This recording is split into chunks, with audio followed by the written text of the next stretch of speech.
C'est un texte qui a longtemps maturé dans ma conscience et dans ma sensibilité. Il vient de loin. Et un jour, tout ce qui s'était sédimenté en moi a dû venir à la lumière, être exprimé, être traduit. Donc j'ai repris tous les petits papiers sur lesquels j'avais écrit, puisque j'écrivais souvent dans ma voiture ou en attendant des gens, ou même en attendant d'aller à mon travail. Et sur l'envers des billets de caisse des grandes surfaces. Et donc j'ai gardé comme ça ces billets pendant longtemps dans une espèce de chemise. Et puis un jour j'ai commencé à les transcrire. Et je me suis aperçue que c'était très décousu et que c'était discontinu.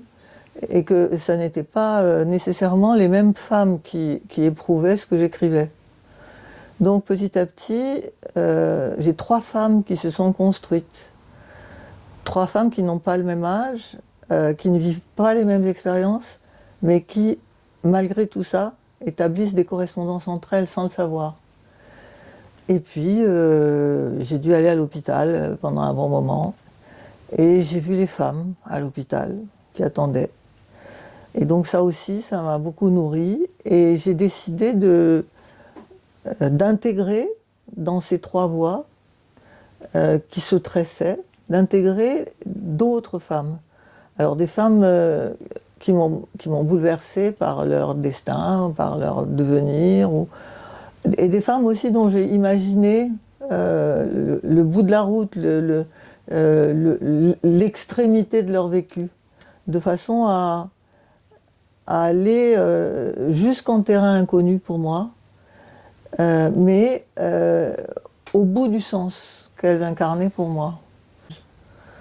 Donc ce roman se construisait à partir de 3 lignes, de 3 vécus féminins discontinus, mais qui se faisaient écho, et insérait, sertissait à l'intérieur de ces 3 voix d'autres voix.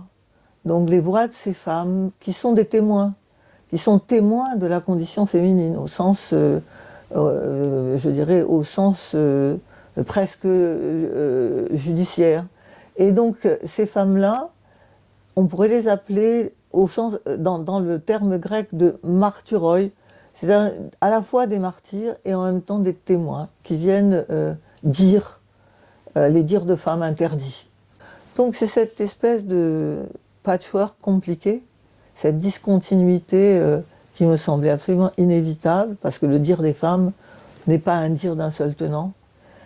C'est dans cette discontinuité que l'œuvre s'est incarnée.